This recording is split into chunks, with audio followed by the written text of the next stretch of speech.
ഒരു മറവില്ലല്ലോ ഭഗവാൻ ഇവിടെ. മറവോ? അതേന്നേ, ഒരു ചൂടുള്ള സമ്മാനം അങ്ങോട്ട് തരാമെന്ന് വെച്ചാ വല്ലവരും കണ്ടാലോ? അല്ലെങ്കിൽ ആരെങ്കിലും കാണുന്നെങ്കിൽ കാണട്ടെ.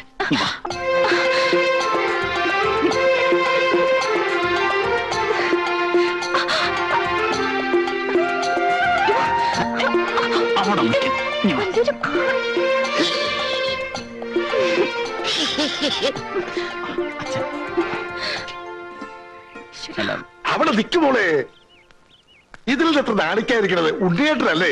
നിങ്ങൾ സംസാരിക്കേ, ഞാൻ പോയേക്കാം. അല്ല, ഞാൻ അമ്മാവനെ കാണാൻ ഇറങ്ങിയതാ. ഓ താനല്ല വന്നത്.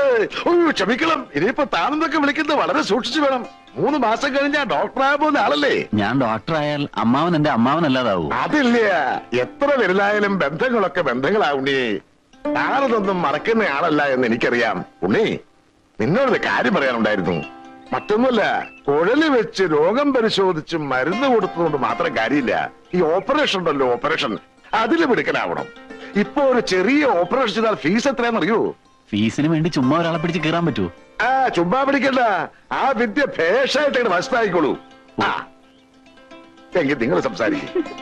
ഓ, പെണ്ണിന്റെ ഒരു നാണം. എന്നാ വാ, മൃഷ്ടനായിട്ടൊരു ഊണ് തരപ്പെടുത്താം. എന്താ? എന്റെ എന്തു ഒന്ന് വേഗം വന്നേ, ബിക്കേറ്റി പോയ ഞാൻ കൊടുക്കും. ഇനി മുന്നോട്ടും പോയിക്കോളൂ, ഞാൻ പുറകെ വന്നോളാം. അതെന്ത്? കവലയിലൊക്കെ ആൾക്കാരുണ്ടാവും. ഉണ്ടായിക്കോട്ടെ. എനിക്കെന്തോ. ഇന്നെന്ത് പറ്റി നിനക്ക് പുതിയൊരു നാണം? ഉണ്ണിയേട്ടൻ നടന്നോളൂന്നേ, ഞാൻ വന്നോളാം. അത് വേണ്ട, കല്യാണം കഴിഞ്ഞ് നമ്മൾ ഇതുവഴി ഒരുപാട് നടക്കാനുള്ളതാ. ഇത് റിഹേഴ്സൽ ആയിക്കോട്ടെ. വാ, വരാനല്ലേ പറഞ്ഞത്?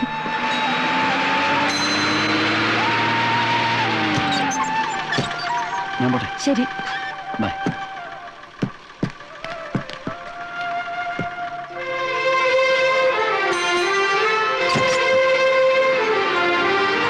ഉണ്ണി, ഉണ്ണി, ഉണ്ണി.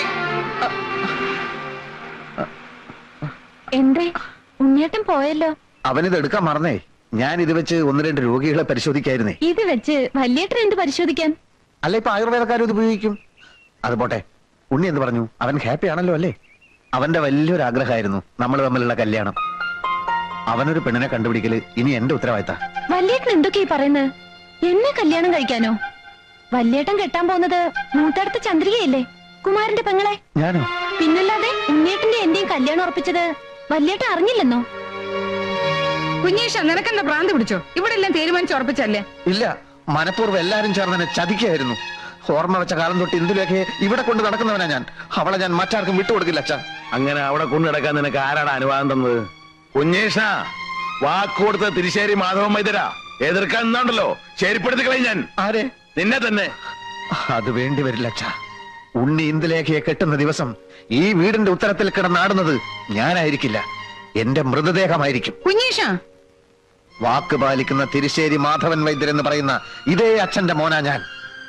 അമ്മാവനെ കണ്ട് ഇന്ന് തന്നെ ഒരു തീരുമാനമെടുത്തില്ലെങ്കിൽ തെക്കേ കണ്ടത്തിൽ എനിക്കുള്ള കുഴി കുത്താൻ ഇപ്പൊ തന്നെ ആളെ വിളിച്ചോളൂ. എങ്ങനെ കല്യാണം കഴിക്കുമ്പോ അളിയൊരു നട്ടലുണ്ടായിരുന്നു, അതിപ്പോ എവിടെ പോയി? ഊരി പത്താഴത്തിൽ വെച്ച് പൂട്ടിയോ? നാഴികയ്ക്ക് 40 വട്ടം തിരിശ്ശേരി മാധവൻ വൈദ്യര് എന്ന് പറയുന്ന ആളാണല്ലോ. നാളെ ഇല്ലേ അളിയന് ആ നിർഗുണന്റെ കാര്യം പറഞ്ഞിട്ട് ഇങ്ങോട്ട് വരാൻ? അവനും എന്റെ മോനല്ലേ ശിവശങ്കര. അളിയ, എനിക്ക് അവളൊരു മോളേ ഉള്ളൂ. അവൾക്ക് തൽക്കാലം ഒരു ഭർത്താവ് മതി. കുഞ്ഞീഷം വല്ല കടുങ്കയും കാണിച്ച ജീവിതകാലം മുഴുവൻ നമ്മൾ ദുഃഖിക്കേണ്ടി വരും. ഒരു കാര്യം ഞാൻ പറഞ്ഞേക്കാം, ഒരു തെണ്ടി പട്ടിക്ക് കൊടുത്താലും എന്റെ മോളെ ഞാൻ കുഞ്ഞീഷന് കൊടുക്കില്ല. വൈദ്യരെ, വൈദ്യരെ എവിടെയൊക്കെ തിരക്കി? ആ കാവങ്കിലെ വേലാതിന് അണലി കടിച്ചു. വൈദ്യരെ എത്രയും പെട്ടെന്ന് ഒന്ന് വരണം.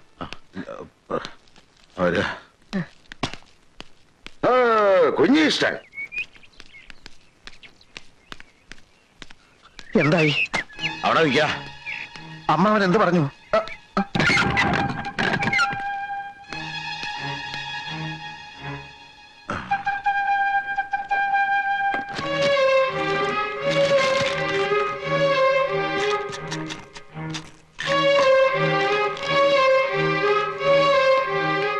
എന്താ ഇത്ര ധൃതി? കാവങ്കല വേലാതിനെ അണലി കടിച്ചു, ഉടനെ പോയേ പറ്റൂ. അണലിയല്ല, രാജവമ്പാല കടിച്ചാൽ എനിക്ക് പ്രശ്നമല്ല. അച്ഛൻ പോയ കാര്യം പറ, ഞാനിവിടെ കിടന്ന് തീ തിന്ന. കുറച്ചുകൂടെ തീ തിന്നുക, എന്നിട്ട് അതിന്റെ കൂടെ കുറച്ച് മണ്ണോടെ കഴിച്ചോളൂ. ഒന്ന് ആളി പടരട്ടെ, എന്നാൽ അതിന്റെ ബുദ്ധി ഒന്ന് ഉണരൂ. ഇല്ല, എനിക്ക് വിവരം അറിയണം. അറിയാനൊന്നും ഇല്ല. നാട്ടിൽ തെന്നു കിടക്കുന്ന പട്ടിക്ക് കൊടുത്താലും അവളെ നിനക്ക് കെട്ടിച്ചു തരില്ലാന്ന്. പോരെ? ഇല്ല, ഇത് അച്ഛനും അമ്മാവനും ചേർന്ന് നടത്തിയ ഏതോ ഒരു ഗൂഢാലോചനയുടെ ഫലമാണ്. ഇന്ദുലേഖ ഞാനിത് സമ്മതിക്കുന്ന പ്രശ്നമേ ഇല്ല. ചിലക്കരുത് കൊന്നുകളെ ഞാൻ. നിനക്ക് വേണ്ടി വക്കാലത്ത് പറയാൻ പോയിട്ട് നാണം കെട്ടിട്ടാ ഞാൻ ഇറങ്ങിപ്പോകുന്നത്. എന്ത് കണ്ടിട്ടാടാ ഒരു അച്ഛൻ തന്റെ മകളെ നിന്നെ പോലെ ഒരുത്തനോട് പറഞ്ഞു വിടുന്നത്?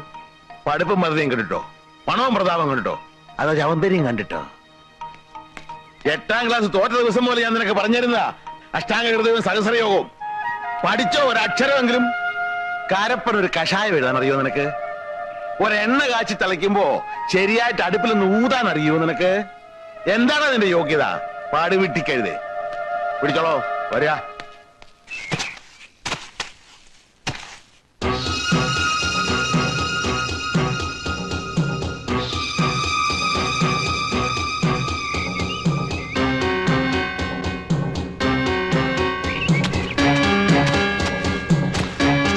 അമ്മാവാ,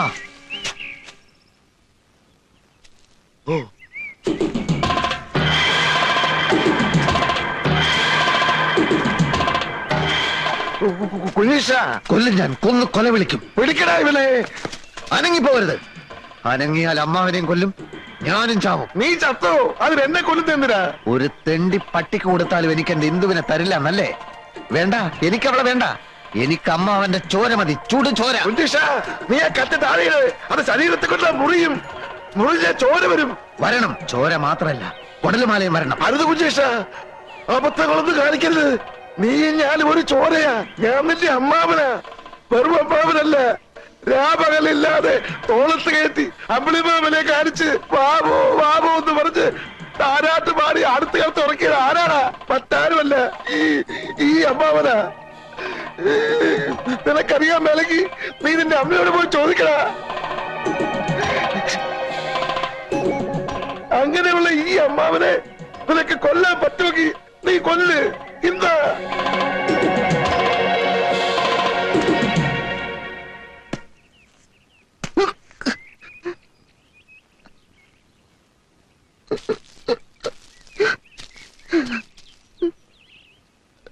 ഈ കത്തി ഒന്നും വേണ്ട. കരയല്ലേ കുഞ്ഞീഷ? വാ വാ, അമ്മാവൻ പറയട്ടെ.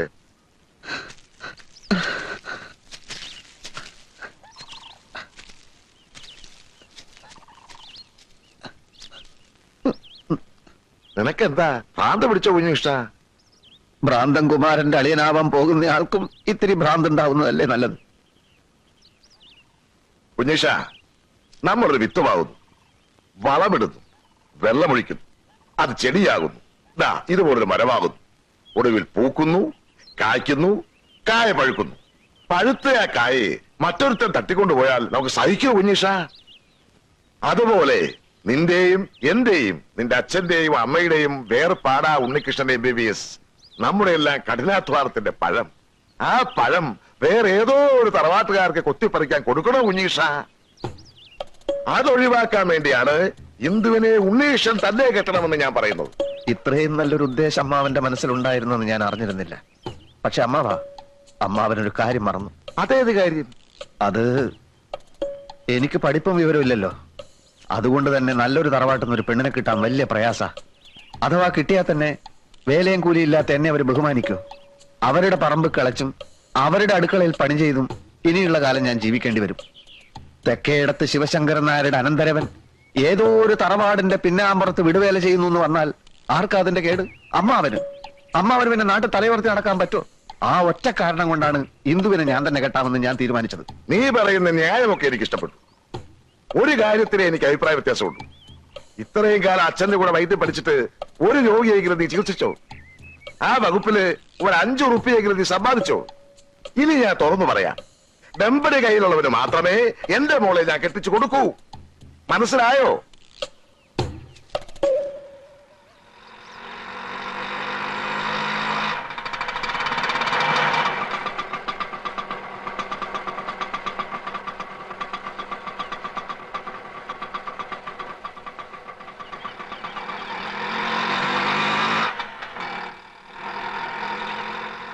ഇവിടെ ആരും ഇല്ലേ? ആരാ? പരിശോധനാ സമയം കഴിഞ്ഞല്ലോ. ഞങ്ങൾ അടിവാരത്തുനിന്ന് വരിക. പോയിട്ട് ഇനിയും വരികയെന്ന് വെച്ചാ ഇത് ഞാൻ ഒന്നും വയറ്റി ചെല്ലാൻ മേല. അപ്പൊ തുടങ്ങും പരവേശം. ഒരുപാട് പേരെ കാണിച്ചു. അങ്ങനെ ഇരിക്കുമ്പോഴാ വൈദ്യരെ പറ്റി കേട്ടത്. വൈദ്യരനല്ലേ? വൈദ്യരനാണ്. ഇരിക്കൂ ഇരിക്കൂ. അല്ല, പേരും പ്രശസ്തിയൊക്കെ കേട്ടപ്പോ ഞാൻ വിചാരിച്ചു വല്ല കിളവച്ചാരുമായിരിക്കും. ഇതൊരു പയ്യൻ ചെക്കനല്ലേ അച്ചാമ്മേ? അറിവുള്ളവർക്ക് എന്തിനാ പ്രായം? അതെ. എത്രയും പെട്ടെന്ന് ഈ അസുഖം ഭേദമാക്കി തന്നാ വൈദ്യർക്ക് എന്താ വേണ്ടെന്ന് വെച്ചാ തരാം.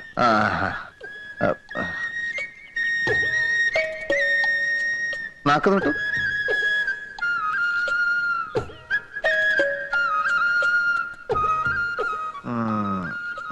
സാരമില്ല, എത്തിപ്പെടേണ്ടിടത്ത് തന്നെയാണ് എത്തിപ്പെട്ടിരിക്കുന്നത്. നമുക്ക് ഒരു കൈ നോക്കിക്കളയാം. പോരാ. നല്ല കൈപ്പുണ്യമുള്ള ആളാണെന്നല്ലേ കേൾവി? അത് കണ്ടാ തന്നെ അറിയാം. ഇത് കാലത്തും വൈകിട്ട് ഓരോ ഓൺസ് വീതം കഴിച്ചാൽ മതി, ഭേദമായിക്കോളും. ഒരു 150 ഇങ്ങ് തന്നേക്ക്. ഇത് കഴിക്കുമ്പോ ഭാരിച്ച് ജോലികളൊന്നും അങ്ങനെ ചെയ്യരുത്. പിന്നെ പുളി, മീന്, പഞ്ചസാര, മുളക് ഇതൊക്കെ വർജിക്കണം. പഥ്യം വളരെ ശ്രദ്ധിക്കണം. വൈദ്യർ ഈ രോഗം ഭേദമാക്കി തരികയാണെങ്കിൽ ശ്വാസം കഴിക്കണ്ടെന്ന് പറഞ്ഞാലും കഴിക്കില്ല. എന്താ പോരെ? അതെ. വരട്ടെ. ഓ,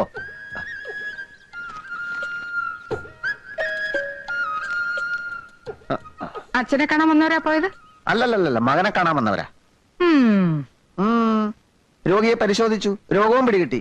ചില പ്രത്യേക ചേരുവകളൊക്കെ ചേർത്ത് മരുന്നും കൊടുത്തു. 150 രൂപയും വാങ്ങിച്ചു. ഇതൊക്കെ എനിക്കും സാധിക്കും കേട്ടോ അമ്മേ. എന്റെ ദൈവമേ.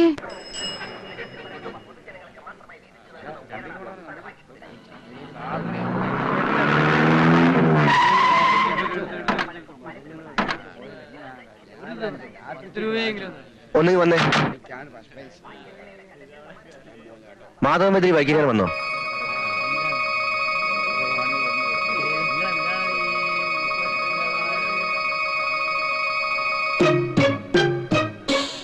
ഈ ഭൂമിയുടെ ഏതറ്റത്തുണ്ടെങ്കിലും ആ കൈവറവനെ ഞങ്ങൾ പോക്കും. വണ്ടി കയറോ. വൈദ്യർക്ക് അങ്ങനെ ഒരു അബദ്ധം പറ്റുമോ? ഇക്കണ്ട കാലത്തിനിടയ്ക്ക് എത്രയെത്ര സൂക്കേടാ വൈദ്യര് മാറ്റിയത്. ഇതിപ്പോ മരുന്ന് മാറിക്കൊടുത്തു എന്നൊക്കെ പറയുമ്പോ ഏത് ദേവേന്ദ്രനും പറ്റൂലോ അബദ്ധം. പിന്നല്ലേ വൈദ്യര്. ഏതായാലും ആള് തട്ടിപ്പോയ സ്ഥിതിക്ക് വൈദ്യരുടെ കാര്യം പോക്കാം. എന്താ സംഭവം? അച്ഛനെന്തോ മരുന്ന് മാറിക്കൊടുത്തു എന്നോ ഒരാള് മരിച്ചു എന്നോ അവരച്ഛനെ തേടി ഇറങ്ങിയിരിക്കുക. ഒന്ന് കിടക്കണുണ്ടോ?